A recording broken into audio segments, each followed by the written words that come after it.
Hi folks, welcome to the Ministry of Guitar. I'm Utkarsh. This is a very quick special video because PRS just officially announced the SE NF3, the guitar that I previewed in last week's Ask Me Anything.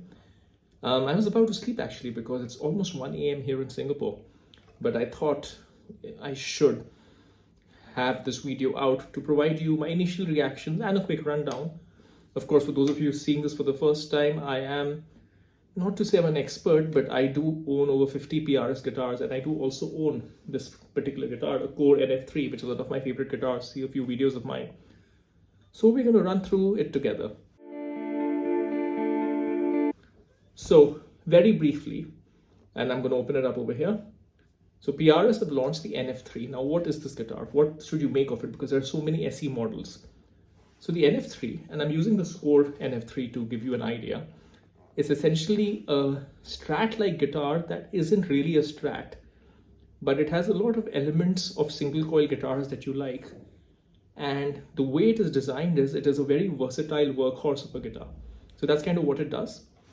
So what it has is it's defined by the name NF3. Narrowfield is what NF stands for.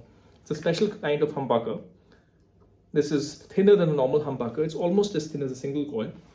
And what that does is that it makes a single coil like sound, but it's thicker than a regular single coil. It doesn't have any hum. And it basically is a very, very usable sound. You might wonder what is the need for a narrow field humbucker when you have a single coil and you have a humbucker or a mini humbucker or a P90. Where does this come in? But the thing is, sometimes when you're not constrained by tradition, you come on a great solution that can do everything. And for me, the narrow field humbuckers are kind of like that, because it's the kind of thing I was saying in my previous video. In my band, I can jump from Red Hot Chili Peppers' Can't Stop in position 4, we'll get into the guitar in a second, to playing Master Puppets in position 1. And it'll do both properly. So let's look at the SE NF3. So it's very similar to this guitar. So the key specs are, it is a Strat-like body. It has a 25 in scale length, that is normal for the PRS. It has a 3 narrow field humbuckers. It has a 5-way switch and a master volume, master tone. The 5-way will go like a Strat, which is just neck plus middle, just middle plus bridge. And it comes in a choice of a rosewood or a maple fretboard, much like a Strat does, if you look at these options over here. The other interesting spec that I noticed was it has a wide, thin neck. Now, what you get on a Core NF3, and by the way, one of the things that make the Core NF3 amazing is the neck. And what you get on the Core NF3 is called a pattern regular neck. It is not like a wide, fat neck. It is not like a wide, thin neck. It is the perfect Goldilocks neck. In my personal opinion, wide, thin is not really a wide, or not particularly wide, not particularly thin neck. It's just the thinnest of the PRS necks. It's not exactly, won't be exactly as nice as the Core, but it'll still be a reasonably nice, very fast playing neck. And it's a very interesting choice, the wide, thin neck for a guitar that's going to be probably appealing a little bit more to the traditionalist. Though you could argue that traditionalists will probably go for the SE Silver Sky. So for the person going for the SE NF3, they might want something a little bit more versatile that can do a lot more than a Strat.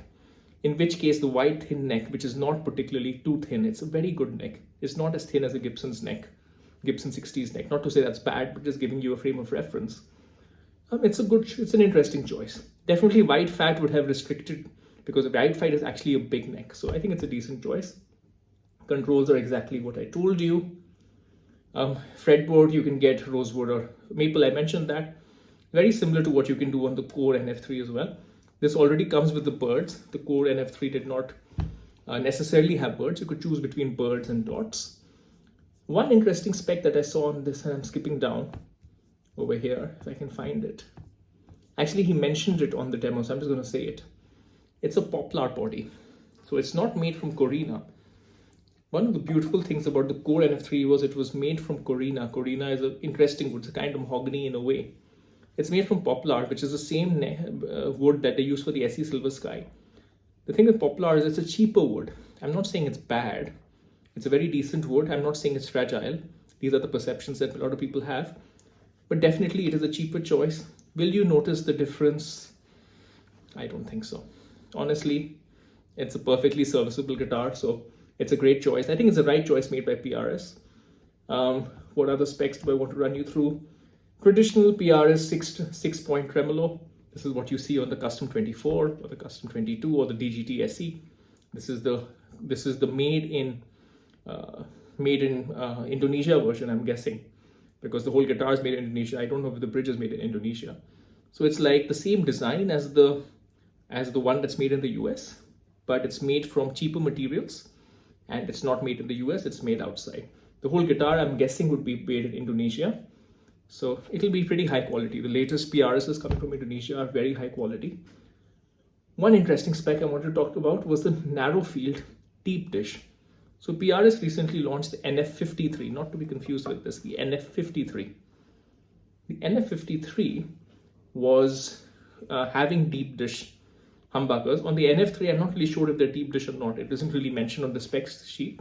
So when they've designed these special humbuckers for SE, because remember, one of the key things with this NF3 is that it's the first time these narrowfield humbuckers are coming on the SE line. So they've decided to make it deep dish.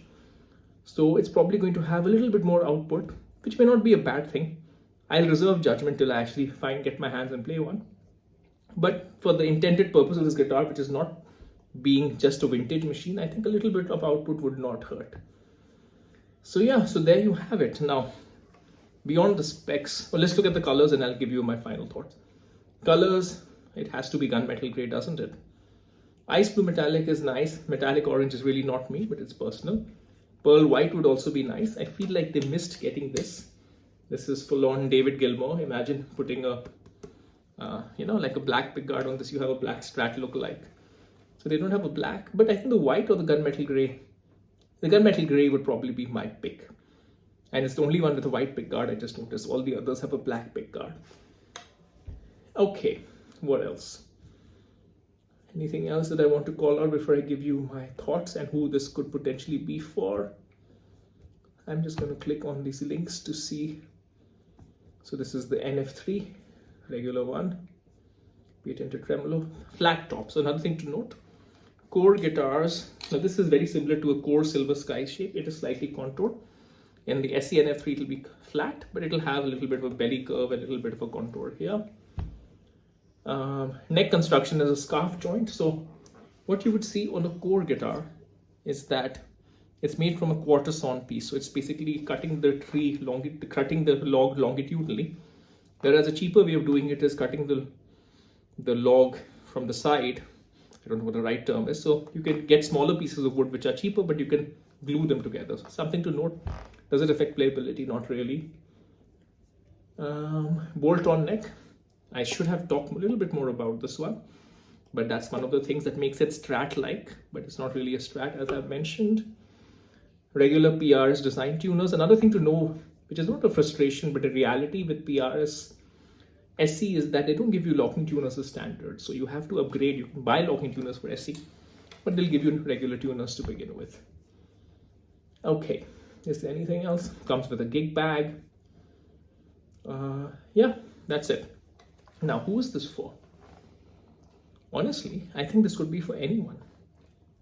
And if I was to say a comparable guitar in the PRS SE lineup, I think your choices would be between this SE Custom 24 and SE DGT. Now, let me explain. If you're buying a SE Silver Sky, you want a Strat. So you're just buying the PRS version of it. If you're buying the SE 594, you want a Les Paul. You're just buying the PRS version of it.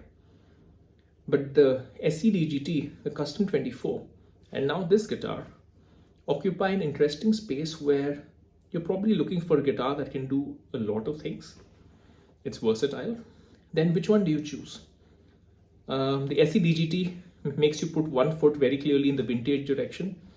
The DGT is known for being a very versatile guitar that can do good single coil tones, good humbucker tones. The Custom 24 is you putting a foot forward in the modern direction.